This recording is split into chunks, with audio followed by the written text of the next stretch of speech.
Hello students, आज हम करेंगे 7th क्लास का चैप्टर नंबर 10 जिसका नाम है रेस्पिरेशन इन ऑर्गेनिजम्स। तो बेटा हमने टेक्स्ट बुक के क्वेश्चंस तो कर लिए थे इस चैप्टर के, है ना। उसकी वीडियो भी आपको मेरे चैनल पर अवेलेबल है। अगर किसी बच्चे ने नहीं किए हैं तो वहाँ से वो देख सकता है। इसके अलावा बहुत सारे ऐसे क्वेश्चंस हैं जो बैक एक्सरसाइजेस में कवर नहीं हुए, जो कि इम्पॉर्टेंट भी हैं और हमें वो करने भी हैं।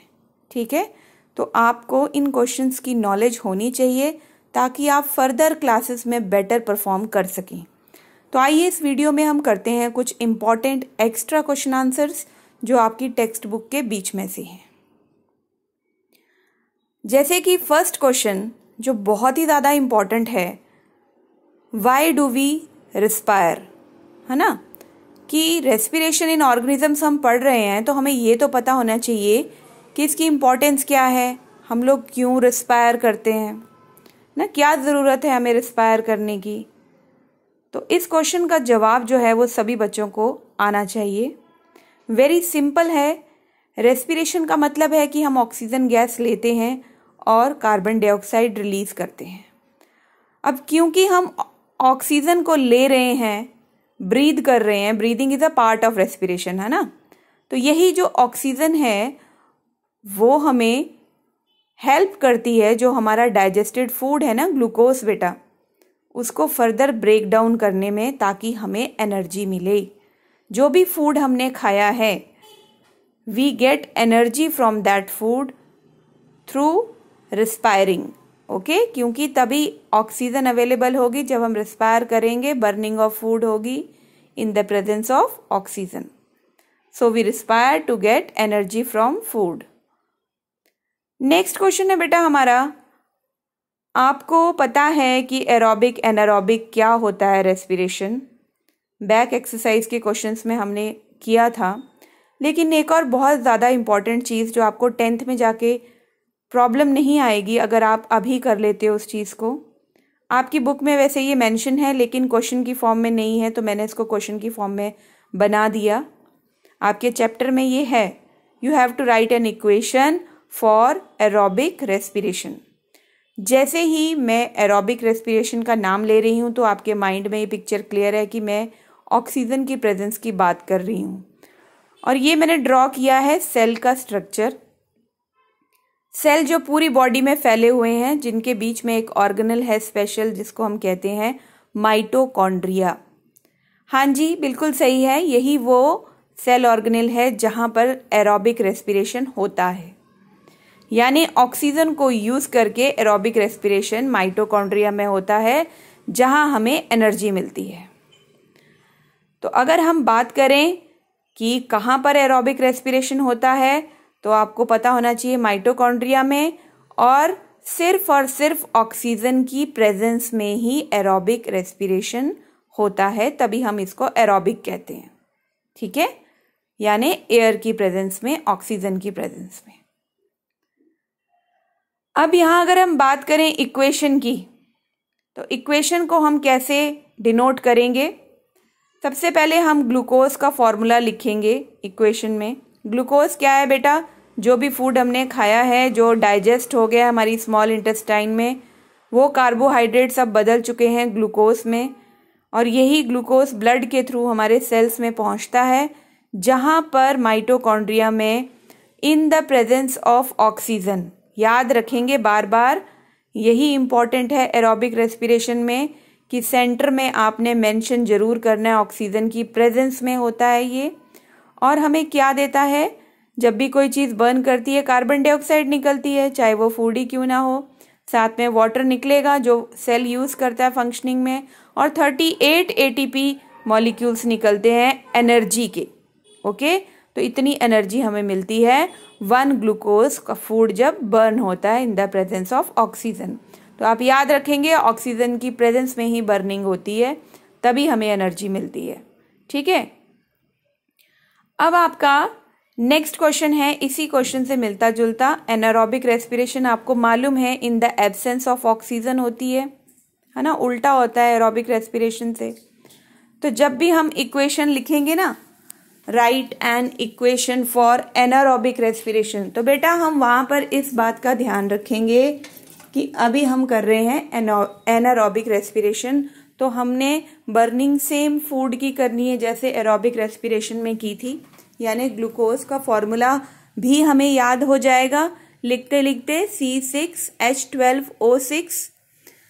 इसको हमने अब ब्रेक डाउन करना है इन द एब्सेंस ऑफ ऑक्सीजन। आपके दिमाग में आ रहा होगा एनारोबिक में तो हम लैक ऑफ ऑक्सीजन में भी करते हैं मसल सेल में, लेकिन जब स्पेशली क्वेश्चन में मेंशन कर दिया यीस्ट, यानी यीस्ट ऑर्गेनिज्म हमने लिया है, तो यीस्ट में हमेशा in the absence of oxygen ही होगा, बिल्कुल ऑक्सीजन का यूज नहीं करता यीस्ट ऑर्गेनिज्म। और यहाँ पर ग्लूकोज से ब्रेक डाउन होकर अल्कोहल बनती है इन द एब्सेंस ऑफ ऑक्सीजन, जिसको इथाइल अल्कोहल भी कहते हैं हम, C2H5OH इसका फॉर्मूला है। साथ में बर्न हो रहा है, CO2 निकलेगी प्लस 2 ATP मॉलिक्यूल्स निकलते हैं एनर्जी के। और मैं आपको बता दूं, कंपेयर करो आप 2 ATP जो एनर्जी निकली है यहाँ पर, ये एनर्जी आपके जो एरोबिक रेस्पिरेशन के 38 ATP एनर्जी से बहुत कम है।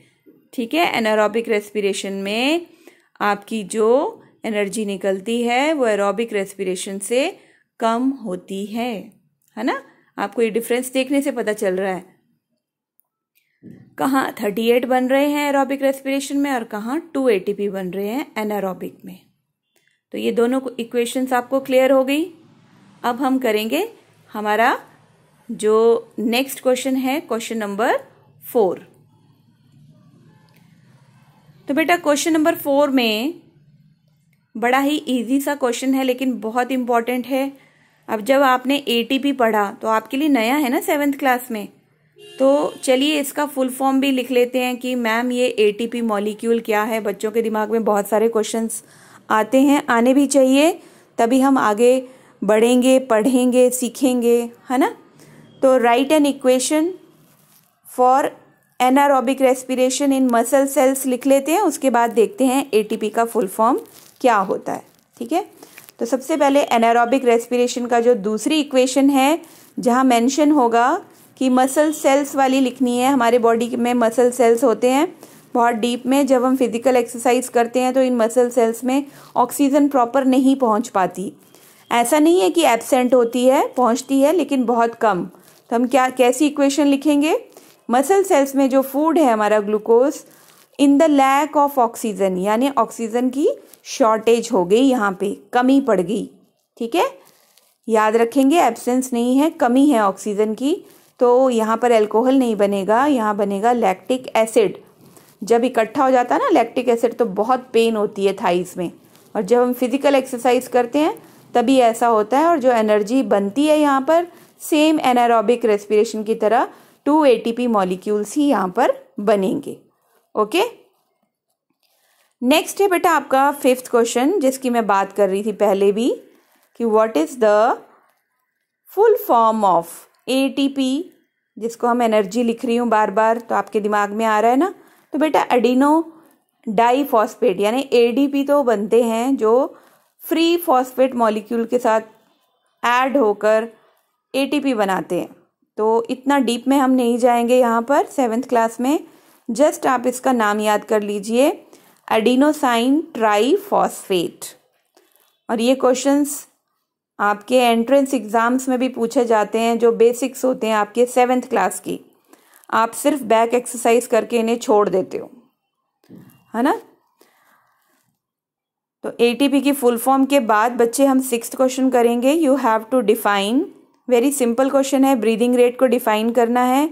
और ये क्वेश्चन इंपॉर्टेंट है, आपकी बैक एक्सरसाइज में नहीं है, इसलिए मैंने यहाँ पर उठाया है इसे। सभी बच्चे अपने नोट्स बना लेंगे इन क्वेश्चंस के, ताकि आपको इन फ्यूचर कोई प्रॉब्लम ना हो। तो ब्रीदिंग रेट को डिफाइन किस तरह से करेंगे बेटा, एक इंसान है, नंबर ऑफ टाइम्स यानी कितनी बार वो ब्रीथ करता है 1 मिनट में। ओके, ध्यान से समझेंगे। मेरी वीडियोस की स्पेशलिटी यही होती है कि आपको नोट्स के साथ साथ बढ़िया क्लास 1 एक्सप्लेनेशन मिलती है। ओके, जिससे आपकी अंडरस्टैंडिंग बनती है, जो बहुत ज़रूरी है। तो कितनी बार एक पर्सन, एक आदमी, अपने आप को ले लो आप, 1 मिनट के अंदर ब्रीथ करता है, that number of times is known as breathing rate of that person. Okay, the number of times a person breathes in a minute is called breathing rate. Clear?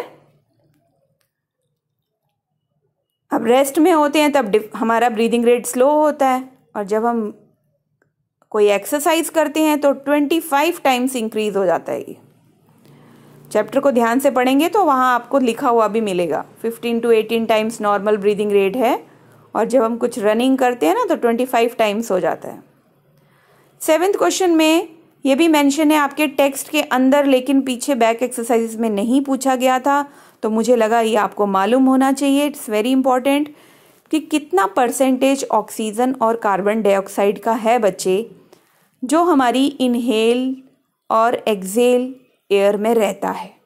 Inhale यानी जब हम breathe in कर रहे हैं, oxygen ले रहे हैं mainly, तब इन दोनों गैसेस का कितना परसेंटेज होता है। आमतौर पर ना आप किसी को पूछोगे तो वो बोलेगा हम तो भाई ऑक्सीजन ही लेते हैं, इनहेल करते हैं, कार्बन डाइऑक्साइड तो लेते ही नहीं है, जो कि बिल्कुल गलत है। हम कार्बन डाइऑक्साइड भी लेते हैं, ठीक है, और एक्सेल करने के टाइम पे हम सिर्फ कार्बन डाइऑक्साइड ही नहीं रिलीज करते, साथ में कुछ अमाउंट ऑक्सीजन का भी जाता है। तो क्वेश्चन को इजी करने के लिए, समझने के लिए 2 कॉलम्स बना दिए मैंने। पहला इनहेल्ड एयर का, जिसमें हम ऑक्सीजन की परसेंटेज लिखेंगे, ठीक है। तो जब हम इनहेल करते हैं तो कितनी ऑक्सीजन हमारे अंदर जाती है बच्चे? 21%, और साथ में ना थोड़ी सी 0.04% जो CO2 भी चली जाती है। और जब हम एक्सेल करते हैं यानी रिलीज करते हैं, ब्रीद आउट करते हैं, तो ऑक्सीजन गैस का थोड़ा सा अमाउंट 16.4% भी कार्बन डाइऑक्साइड के साथ रिलीज होता है। कार्बन डाइऑक्साइड का कितना रिलीज होता है? 4.4%। This is very very important. Okay, you must know this percentage of inhaled and excelled air. Now next question is your question number 8। What is the effect of, यहाँ हमने effect की बात की है। किस इफ़ेक्ट की बात की है? कि जो हमारी एक्सेल्ड एयर है ना, यानी कि क्या एक्सेल कर रहे हैं हम, मेनली हम जब एक्सेल्ड एयर की बात करेंगे तो मेजॉरिटी में CO2 है, तो CO2 का नाम लेंगे, ठीक है। तो what is the effect of excelled air on lime water? Lime water पे जो एक्सेल्ड एयर, जिसमें ऑक्सीजन भी है साथ में, लेकिन कार्बन डाइऑक्साइड भी है, तो ऑक्सीजन का तो कोई इतना खास इफेक्ट होता नहीं। तो मैं यहाँ पर बात कर रही हूँ कार्बन डाइऑक्साइड की, इसलिए मैंने लिख दिया अंडरलाइन करके CO2। आप कहीं ऑक्सीजन ही ना ले लें, है ना। तो बेटा लाइम वाटर जो है ना हमारे पास, जिसका फॉर्मूला होता है CaOH2, वो मिल्की हो जाता है, यानी दूधिया हो जाता है, दूध जैसा रंग हो जाता है। कई बार बच्चों को यही समझ में नहीं आता कि मैम मिल्की क्या होता है। मिल्की का मतलब है दूध जैसा रंग हो जाता है, मिल्क के जैसा, जैसा दूध होता है, ठीक है।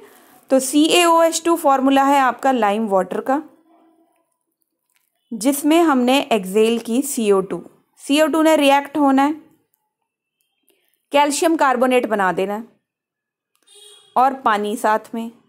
अब ये कैल्शियम कार्बोनेट जो है, इसका फॉर्मूला CaCO3 है। 9th क्लास में पढ़ोगे, 8th में जाके आगे कैल्शियम कार्बोनेट के बारे में। तो कैल्शियम कार्बोनेट बेटा मार्बल को भी कहते हैं, है ना, जो बिल्कुल प्योर वाइट कलर का होता है। तो जब ऐसा लिक्विड जिसमें मिल्की कलर आ जाए, वो कैल्शियम कार्बोनेट की बनने की वजह से होता है। तो lime water turns milky due to the presence of calcium carbonate. Okay, क्योंकि कार्बन डाइऑक्साइड रिएक्ट करता है लाइम वाटर के साथ, जो उसे मिल्की बना देता है। तो ये था इफेक्ट एक्सेल्ड एयर का ऑन लाइम वाटर। बच्चों ये वीडियो आपके लिए बहुत इंपॉर्टेंट है, इसको हल्के में मत लीजिए। सभी बच्चे ध्यान से एक्सप्लेनेशन को सुनेंगे, सुनने के बाद नोट्स बनाएंगे अपने, और फिर इनको लर्न करेंगे। This is very important to know more extra thing about the chapters, और इसी तरह से हम नेक्स्ट चैप्टर के इम्पॉर्टेंट क्वेश्चंस जो बीच में आते हैं वो करेंगे। Thank you so much.